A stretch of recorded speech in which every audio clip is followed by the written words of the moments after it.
Is-Segretarju Parlamentari għal Fondi Ewropej Chris Bonnet flimkien ma' Laqda Kura ħabbru li tlesta r-restawr ta' 15-il sit reliġjuż u kulturali permezz ta' fondi Ewropej. Dawn issa qed joħolqu rotta ta' wirt kulturali u reliġjuż f'opportunità lil pubbliku biex igawdi minn proġetti ta' restawr ta' faċċati u kampnari tal-knejjes, snieder, pitturi tas-saqaf u koppli, riġenerazzjoni ta' mużewijiet, oratori u orgnijiet fost oħrajn. L-aħħar parti tal-proġetti kienet tinkludi l-ewwel Heritage Trail ta' Turiżmu Reliġjuż f'Għawdex li se jiġi rreklamat ukoll barra minn Xtutna.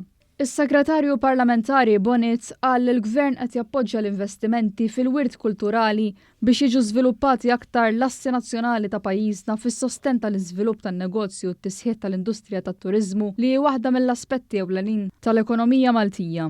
Għawdex għandha importanza kbira f'dak li nagħmlu bħala proġetti, bħala investiment kemm għan-negozji tagħha kif ukoll għall-bdiewa raħala tagħha kif għas-sajjeda tagħha kif ukoll fl-infrastruttura u f'dak li huwa l-wirt nazzjonali tagħna. Proġetti li issa inna narawhom għaddejjin tul iż-żmien u ovvjament bil-programm il-ġdid se nkunu qegħdin niddedikaw 10% tal-fondi Ewropej biex jiġu investiti propju f'Għawdex. Il-kap tal-proġetti Noel Formosa spjega li din l-okkażjoni timmarka tmiem ta' proġett holistiku mwettaq mill-Assoċjazzjoni Kura fejn matul l-aħħar 5 snin bosta lokalitajiet gawdew minn fondi Ewropej biex sar restawr fuq proġett li appartieni għal parroċċi, knejjes u ċentri f'Għawdex. Is-Segretarju Amministrattiv tal-Kurja f'Għawdex Anthony Bezzina qal li din l-okkażjoni importanti għax id-Djoċesi permezz tal-Assoċjazzjoni Kura qed tagħlaq proġett kofinanzjat minn fondi Ewropej biex jieħdu ħsieb dak li ħallew il-ġenerazzjonijiet ta' qabilna.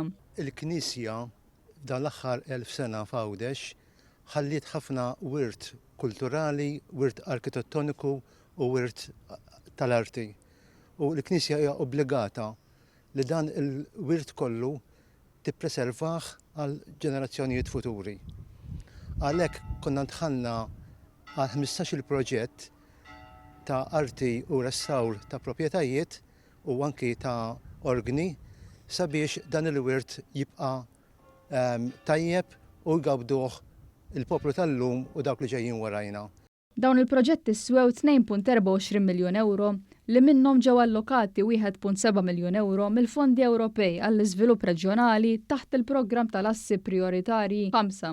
Siti li benefikaw minn dawn il-proġetti ta' restawr jinsabu f'Viktorja, fil-Fontana, f'Santa Luċija, ta' Kerċem, fl-Arb, fl-Asri, f'Marsalforn, fix-Xara u fil-Qala.